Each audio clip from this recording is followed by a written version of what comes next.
going on, everybody? Please enjoy part 2 of my interview with Shelby, warrior mother to Stryder, advocate for pediatric cancer and neuroblastoma awareness.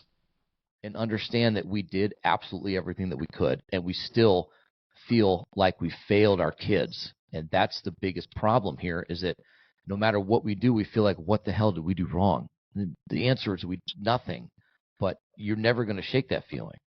Well, no, and even like Stryder's still here, and I still have this guilt that sits on my shoulders because I'm like, could I have done anything different to protect him from this? And in my logical mind, no, I know that. But it's always going to sit in the back of my mind because he's now going to live with this for the rest of his life, including his tumor, in which I have named Dick. And then you have the people that will come to you for medical advice now because they think you're a doctor. Right. And they'll be like, oh, I think this is going on with my kid. And I'm like, guys, please. I'm a mom. I'm Stryder's mom. This is my experience with him. Please do not come to me for advice. I know what I know, and I will be there for you through it all. But please do not come to me for advice because that is not my wheelhouse. You need to seek professional medical help. Please and thank you. It is. We have a lot of information. We have our own experiences, but every single child is going to react differently to the cancer, is going to react differently to the treatments.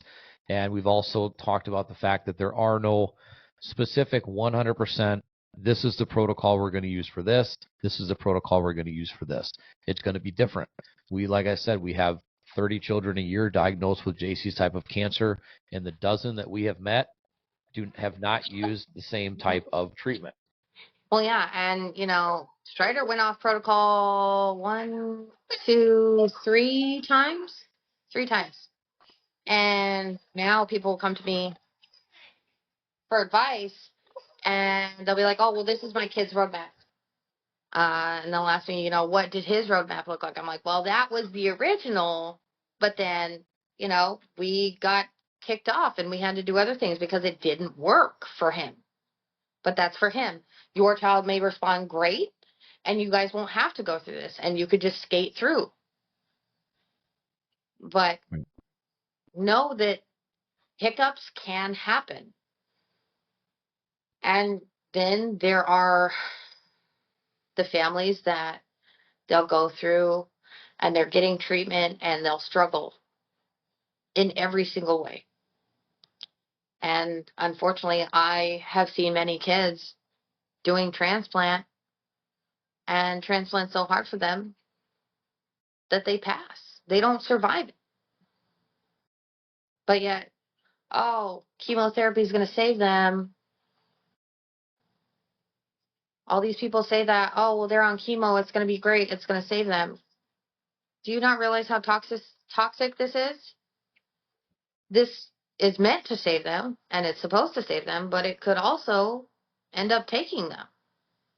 Yeah. Which is why we as parents keep pushing so hard, but no one is listening who needs to be listening, not even the general public. Unless you are a loved one or a close friend, you turn a blind eye. You turn and run because you don't want to hear it. So unless you're in it, you're just like, okay, this isn't happening.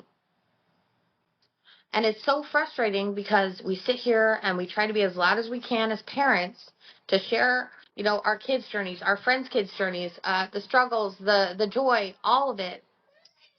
But it's like people just don't care to help us advocate because, yes, it's one thing if us oncology parents go to, our officials.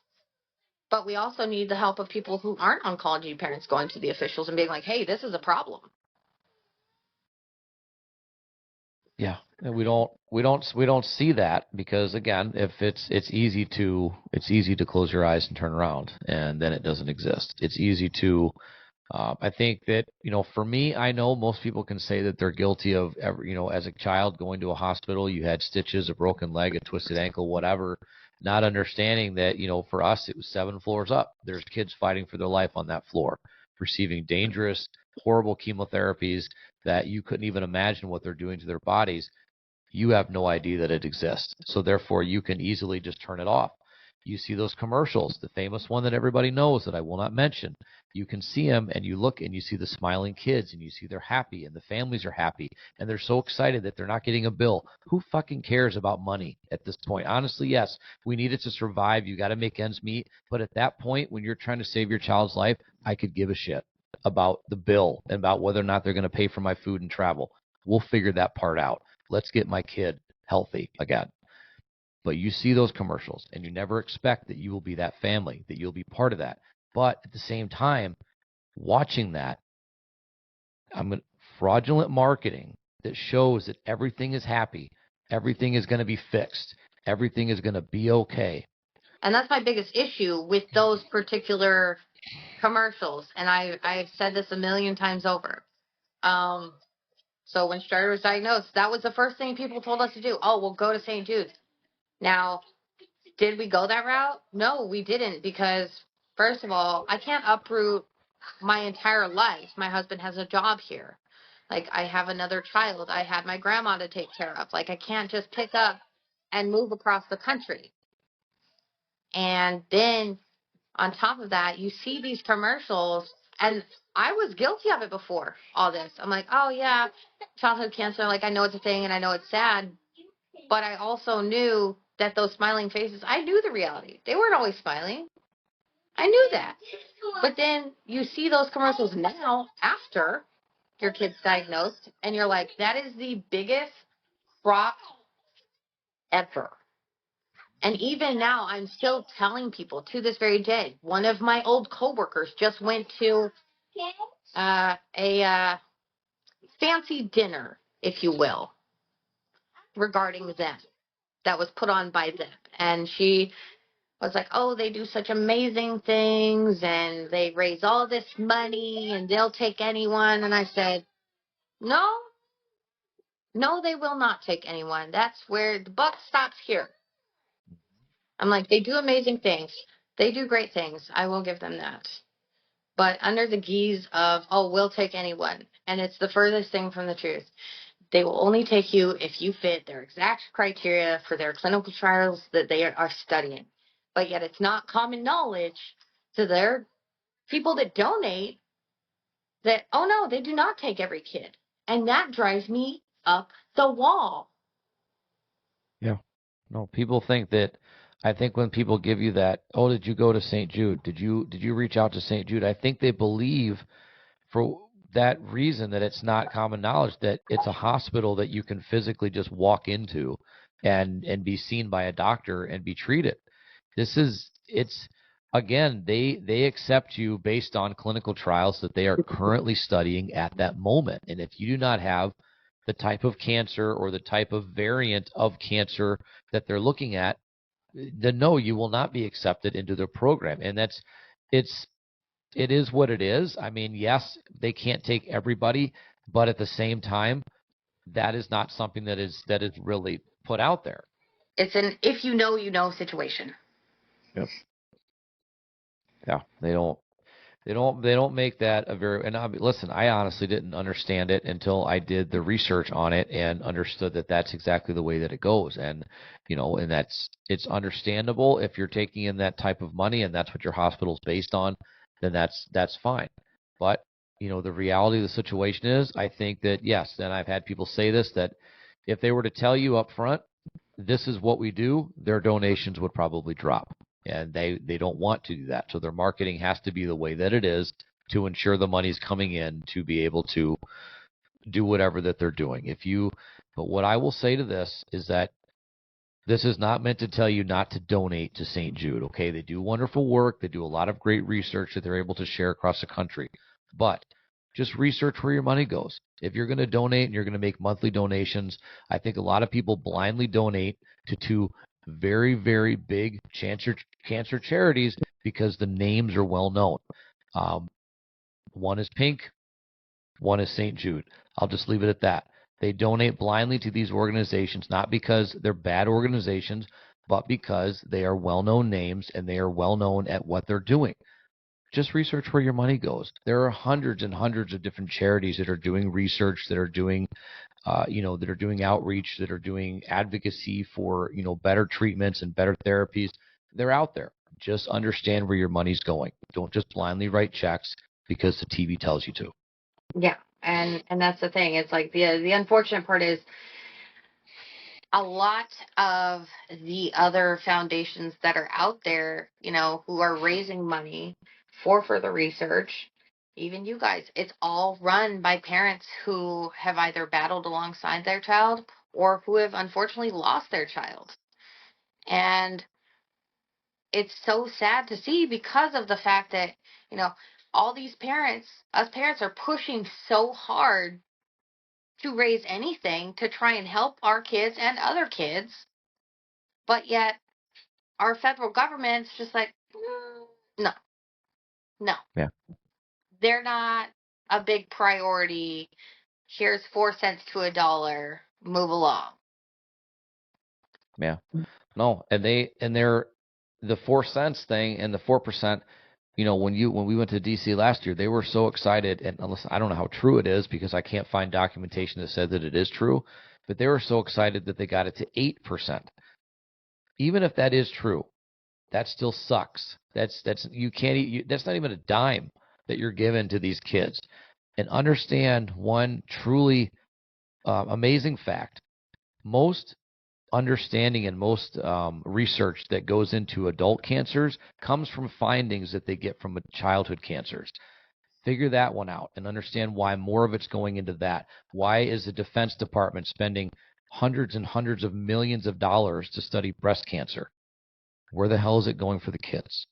And why is the DO doing it? I don't understand that anyway, but I don't get it. Yeah, because I've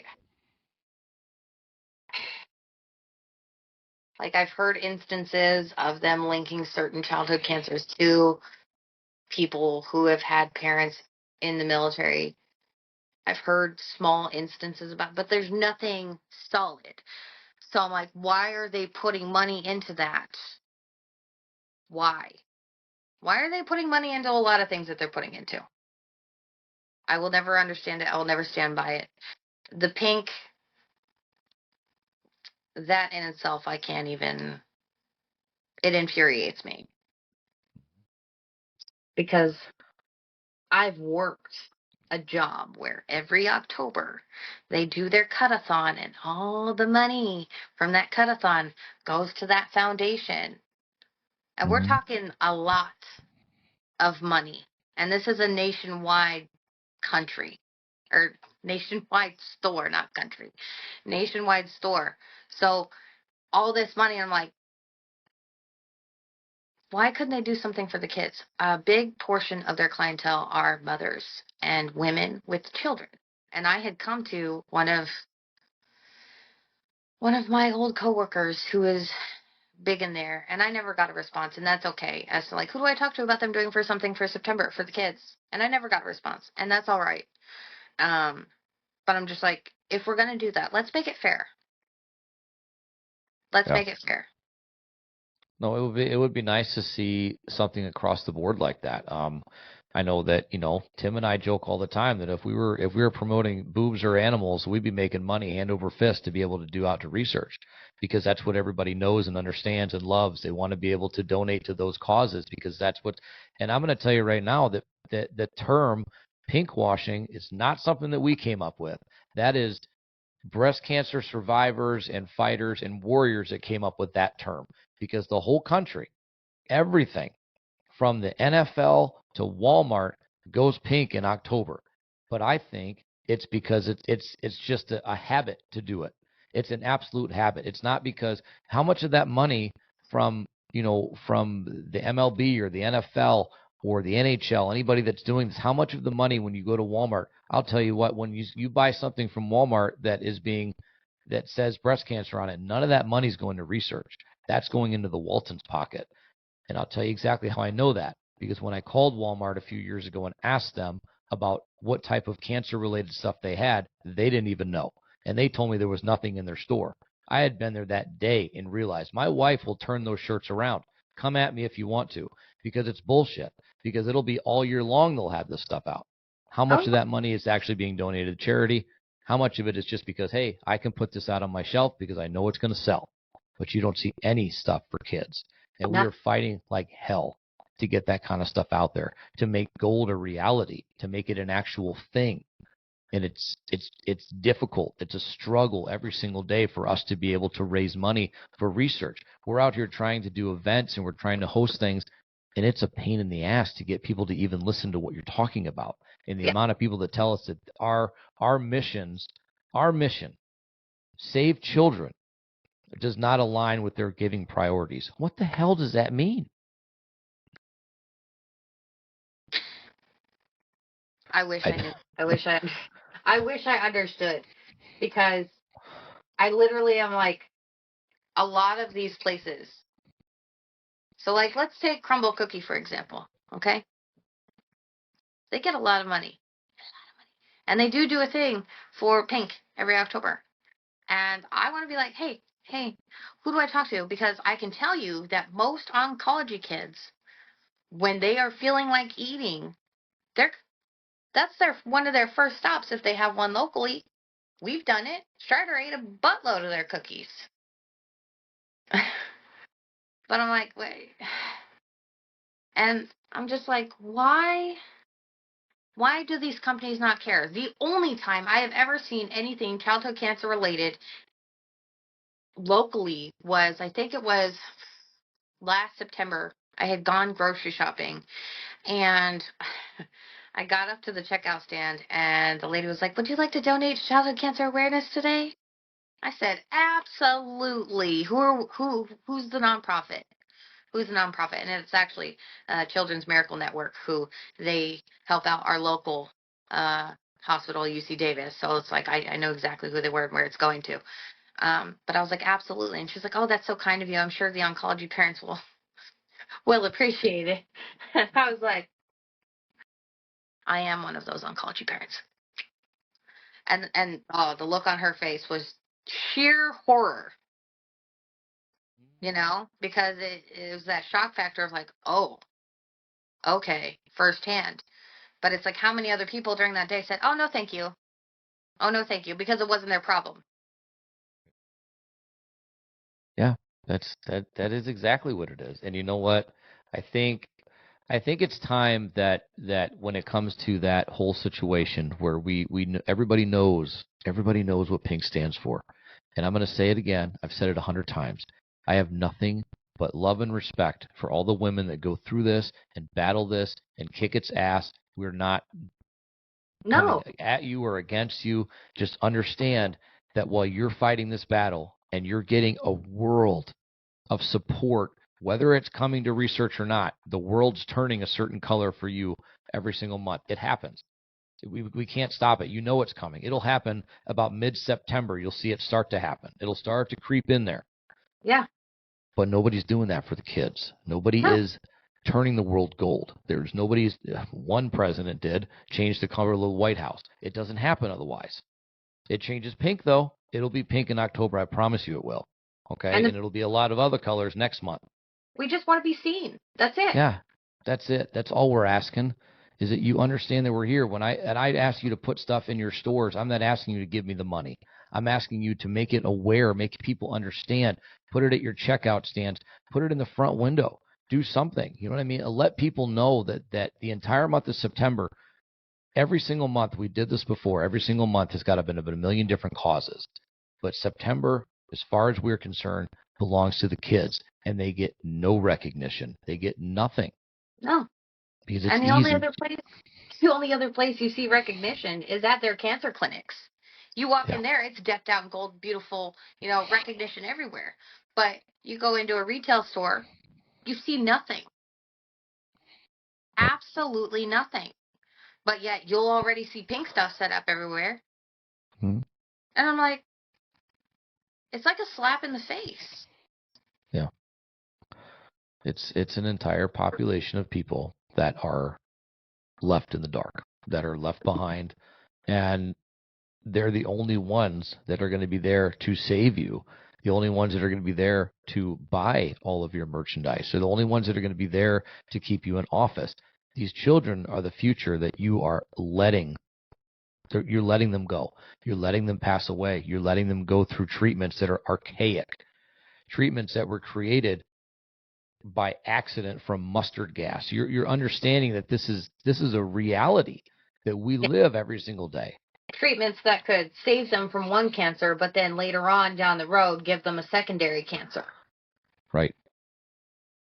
That's like, I mean, look up seriously, take an opportunity, look up the drugs that are given to children and just look at the side effects. And you're going to be scrolling for a while because the side effects are long. But one of the side effects, especially for girls, is the possibility of breast cancer later in life. So we're all connected. We're all working for the same cause here. We're all working together to try to make a difference, but we're so divided. We're so divided. You're leaving an entire group of people behind. I don't know. I don't want to offend people. I don't want to turn people away from listening. I don't want to turn people away from supporting. But at the same time, you have to understand that we, as parents, we as oncology parents, we as entire community, we feel like you don't care. Yeah, and it's disheartening, and I wish that more people would take the time to just sit down and just listen to us and understand why.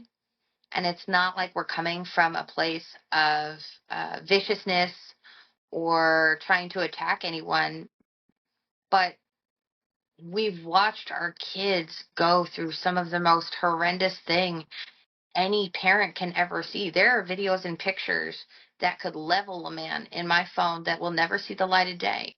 I took them for myself to remind me of how hard my son has fought. And people don't realize that. People think, oh, you've put it all on social media. I surely have not. I have kept many things back because it doesn't need to be all out there. These things are ugly and horrifying, and I would never put that out there to scare another parent. But that was our reality. Yep. I have the exact same pictures, the exact same videos, some that my wife has not even seen. And it's, I've said it in the past that we allow you to see exactly what we want you to see. We allow you into our world as deep in as we want to allow you. And there's a wall that we will put up. We want you to hear us. We want you to see us. And we want you to understand that we're going through and our children are going through hell. But we do not want you to feel what we feel. We do not want you to understand what our daily life is and in that deep of a manner. We don't want you to understand that when the lights go out and the children are asleep that we break down. We don't want you to see that. You see strong, together, smiling parents that are there with their kids. You don't see what happens when we close the door and go inside the house. I want you to really, really think about that we are broken people, period. We will never be whole again. We will never be the same people we were before that diagnosis day. But at the same time, we are the same people. We need the support more when the diagnosis or when the treatments are done, when the bell is rung, or when our children pass away. We need the support more at that moment. Do not turn around, walk away, and decide that what's best for us is that we be left alone. That's the worst thing you can do. No, and that's why, even now that, we are taking our time to heal as a family, I have had friends. Amanda, she lost DJ. And unfortunately, everyone walked away. And I'm the only person that has stuck around for her day in and day out, no matter how hard, no matter how ugly, no matter how scary. I made sure to always try and do my best to show up for her, because I knew that if I didn't show up, she would feel like she wasn't seen and like she didn't matter. And that I did not want. And that's why I have made it my absolute mission for anyone who's lost a child, still battling, newly diagnosed. I will do absolutely everything in my power to show up for you in those moments, good, bad, ugly, happy, sad, joyful, best day ever, ring the bell. I will show up for you. I do not care. Time of day, nothing. You call me, you text me, you message me, you blow me up until I answer. Um, because I want to be the person that I wish I had in the beginning of all this. That is, I think that's the best way to put it, 100%. We do like I'm the same way in that sense. My phone is always on. I'm always, I mean, it's been on silent for almost 4 years because otherwise it would keep the house awake. But my phone is always with me, and I'm not hard to find. I'm not a hard person to find. I want to be there in a way that people were not there for us, and not there for us because there was nobody to be there for us. We didn't have anybody to say, listen, we're going through this. What do we do? We had one friend that I went to high school with that their child had something similar, and that I had a little bit of advice coming from them when the chemo started. But otherwise, we're alone. That first admission to the hospital was 2 weeks. We had no idea what the hell was going on. We didn't know what we were going to do. We didn't know if she was going to come out of that hospital. We didn't know what was going to happen after the surgeries, and we didn't have anybody to ask. We didn't have anybody to rely on. Again, social worker, fantastic person, but they're one person, and they have 100 patients. It's not just a family that you can reach out to or you can text and say, hey, this is what's going on, and just have someone listen to you. Well, yeah, and that was the hard part. Like I had, my niece's friend's mom, whose daughter had battled neuroblastoma, but it was years prior. Things were very different at that point. And, there wasn't much she could tell me because things had changed. So it's like I didn't have anyone to come to who knew about what was exactly going on right now. And so that's why I had gone on social media and, started posting on TikTok. And then, Tim found me. And then all of you, the whole community just showed up for me. And now I've made some of the best friends I've ever had in my entire life, who I know are going to stick by me and be there. Yep. And not leave my side. Because you guys have seen it all. Yeah. And we're still here. This community definitely is in so many ways thicker than blood, and it's something that you're not gonna break us because you're not gonna show us something that we haven't already seen, and we're here because we've been through the worst thing in the world. We've been through nightmares. We've been through this battle, and we're here to fight together and to make a difference. So many of our children are not here anymore. But to the ones that are still fighting and battling, we are here every day for them, and we want their victories, tiny or large. We want them all celebrated. That's what we want, and we also, I'll put it out there as in my own personal side of it. Yes, we experienced the worst thing that a parent can experience by losing our child, but I don't want that to stop people from sharing with us personally the victories of your child going through this, because we are the champions for those things happening. We want to see that happening. We want to see the bell ringings. We want to see the end of treatments. We want to see stable scans. We want to see numbers go up in the way they're supposed to go up. We want to see days when they're eating, running around like crazy children, just being themselves and not worrying about everything else that's going on in their life, because they're just innocent, genuine-hearted kids. That is what is missing from this world. We need more of them to grow up to save so much of what is happening now. We need them more than ever. Without the support of this community and without this community getting larger and getting louder, that will not happen, because the people, unfortunately, that make the actual changes and write the laws and write the bills are not listening to us right now. They're listening to somebody got convicted. And let me just tell you, I could give a fuck. I don't care. Yeah. I don't give a shit either way, if whether you are for or against said person, for or against said person currently holding the office. I don't give a damn, because I'm here now. My life is still moving. I'm going to get up tomorrow and do what I had planned. I'm going to go see my daughter make an amazing pitch for her amazing idea, and I'm going to move forward with my life. I don't give a shit. Let's focus on what's important, our kids, our future, and not about fucking sex tapes and stupid hush money trials and whether or not somebody can ride a bike or not without falling on their ass. Who cares? Okay? Who gives a shit? We need to focus on the real things. And when the real things don't have an R, they don't have a D, they don't have any of that. They're nonpartisan. They're non-biased. Kids are the most precious thing that we have. Without them, none of you idiots are going to get to hold office and exist anymore. No, that's just it. Political party doesn't matter. Nothing matters. None of what they're concerned about has any effect on my life, on my day-to-day life.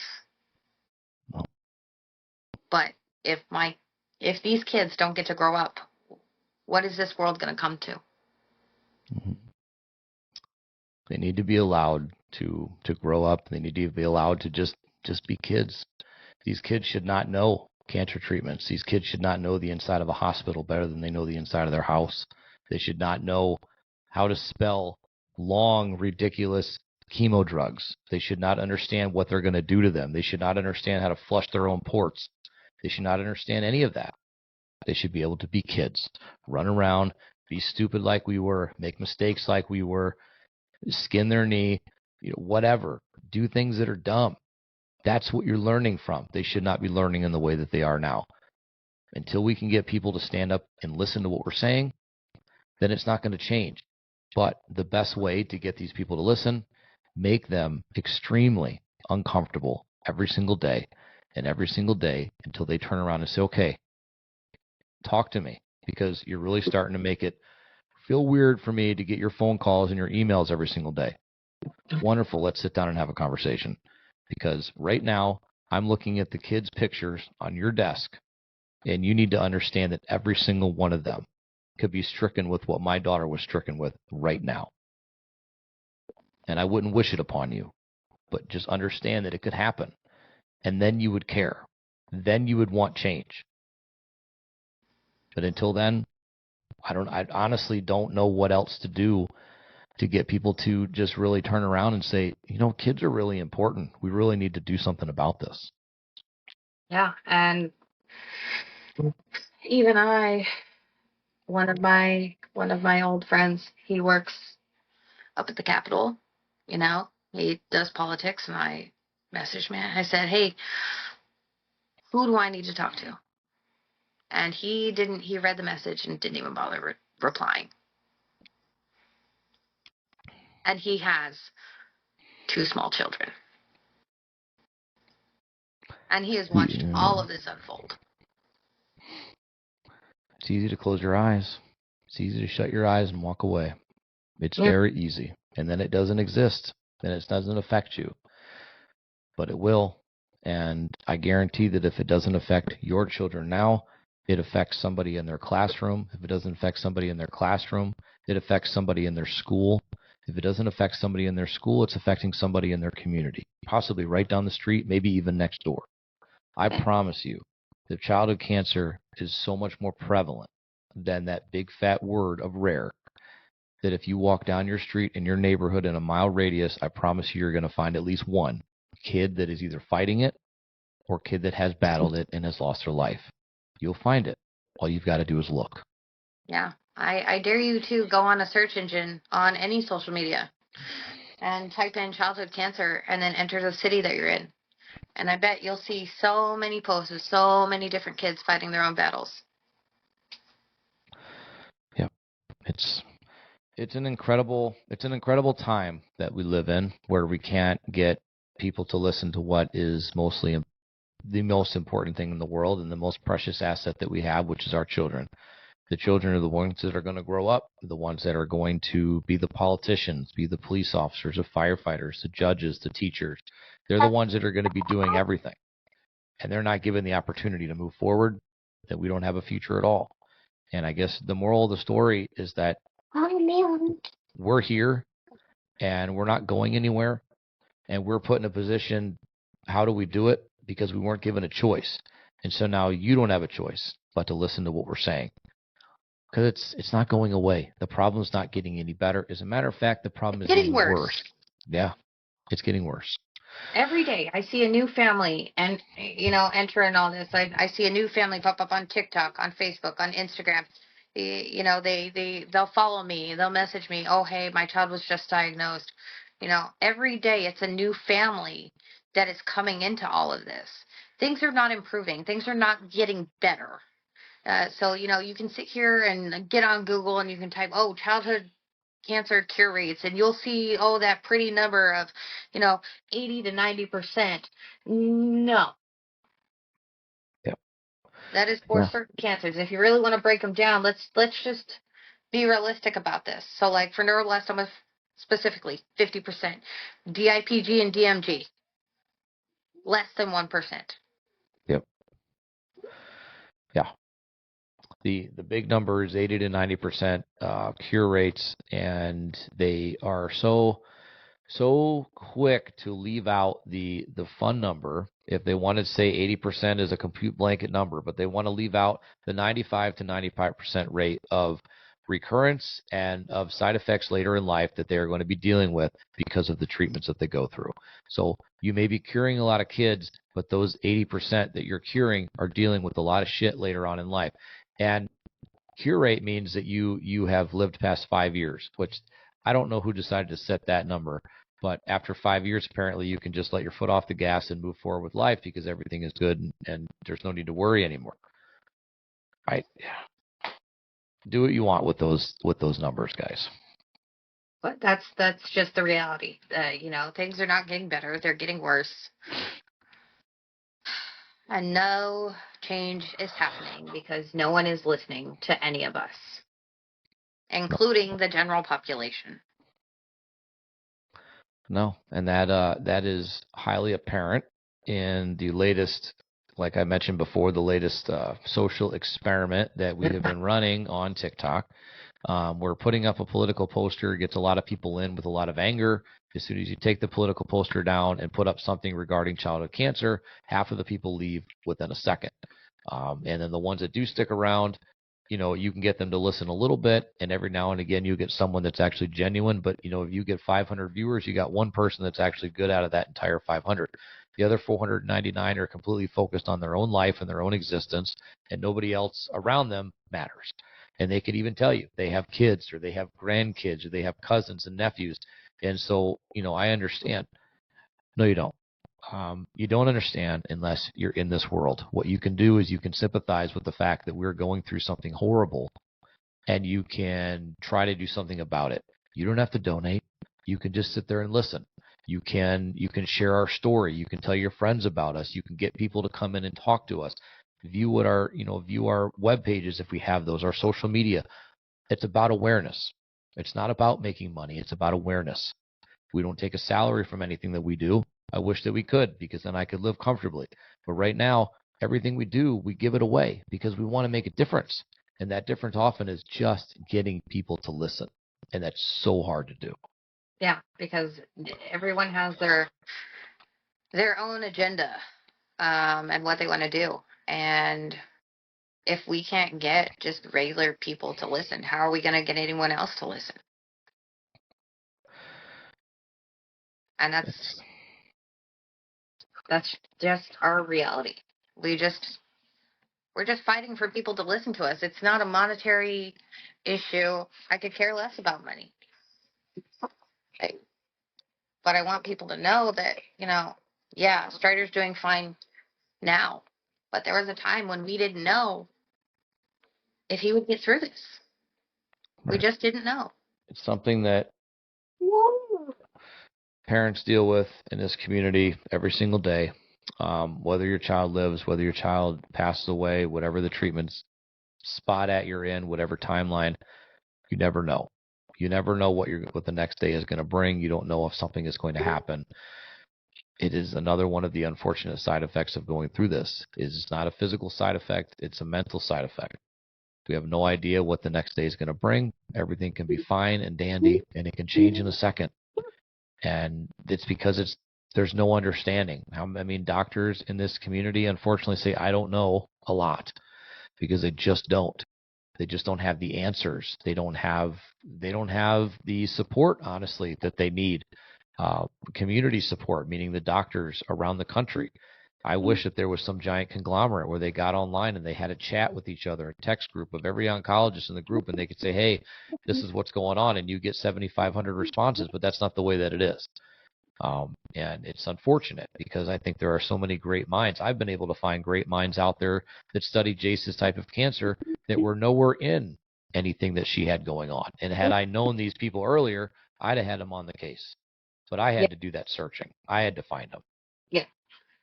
And, that's one of the big problems with neuroblastoma is that, you've got so many different doctors across the world who are studying this disease, and no one's coming up with any solid answers.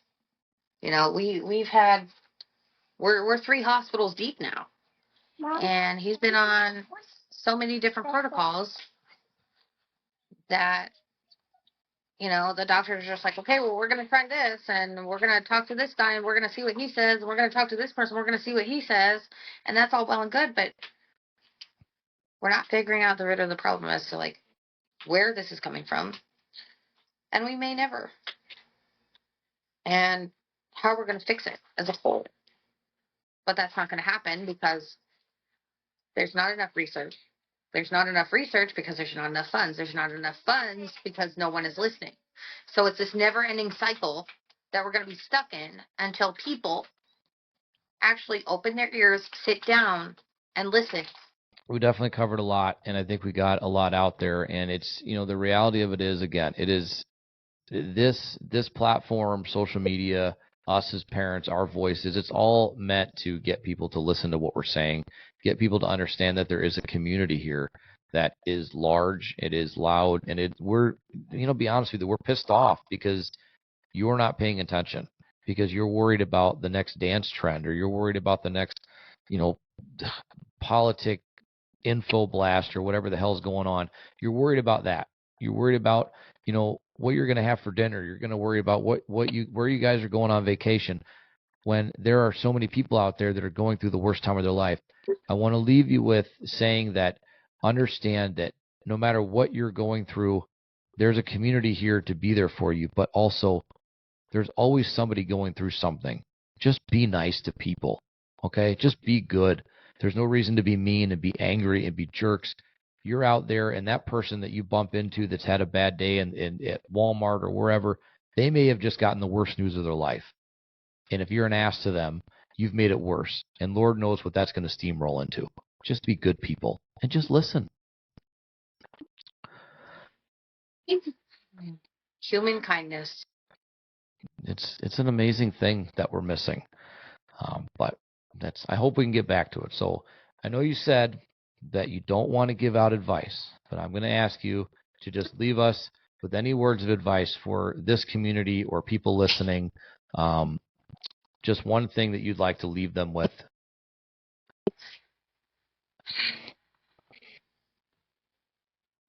If you come into contact with a parent whose child is battling or has battled, or they've lost a child, just talk to them, just listen and be there and be kind and be present, and just know that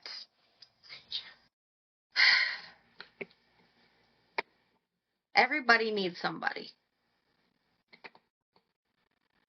Yep. Even if they say, oh no, I'm okay, I'm fine, they're not fine. Everybody needs somebody. And some people are so incredibly prideful, such as myself, There were plenty of times I said I was fine, and I was so not fine. Even right now, I am so not fine. You know, I'm watching my best friend go through the worst thing any parent could ever go through. And as she's navigating that, you know, Stryder's doing well. Our children have battled the same disease. Granted, yes, different amplifications, different genetics, but, you know, we're in our healing era, and now she's grappling the fact that she could very well lose her daughter. So be kind, be patient with people, and just be there. I need to paint on something. I think that's perfect. Being good to people is something that we're having a real hard time with in this world in general today. So I think it's just be good. You don't know what somebody's going through, but I can promise you that somebody that you run into on a daily basis, somebody's going through the worst time of their life. Someone is dealing with a loss. Someone is dealing with potential loss. Just understand that kindness goes a long way. So I think that's a great way to put it out there. Is there anything else you'd like to add? No, I think that's about it. I think that's about it. All right. Well, it was definitely a pleasure having you on. I love the fact that there's just chaos and craziness going on, because that just means that things are good right now. So we're gonna take that victory, because again, all the victories should be celebrated. His bell ringing got moved today, so that's a little bit of a bummer, but it's okay. He's still gonna do it, and damn it, one of these kids has got to rip the damn thing off the wall. Just swing from it. He's a kid. Just get on the thing and just make it happen, okay? If they have to replace it, I'm gonna hold his hand while he does it. We're gonna ring it together, and there you go. Yeah, break that some. Yeah, kill it. It is, and so that is an important time, and he's definitely earned every single second of getting to that point. So we as a community, we as your family are proud of him. We're proud of all you guys, and we know that he's going to be great. And I can't wait till that hair comes back again, because I just love it. And we still got to have a hair off. I know, with Zeke. We know, because Zeke's is just getting longer. I don't think he's going to cut it ever. Wow, perfectly coiffed and beautiful. It is amazing. It is amazing. But yeah, it's been a pleasure having you on. Thank you for taking the time to come and speak with me. And I hope we can just get a few people to change their minds and kind of open up and understand that it's a big community out there, and we're not going anywhere, and we're cool people to be around. So there you go. And thank you for having me, Curtis. I am ever so honored. This means so very much to me. So much. And I actually spoke to my nurse coordinator today, and I told her about it, and she was like, she went and she looked up the podcast immediately. So now she's going to be listening to that as she retires later on this month. Love it.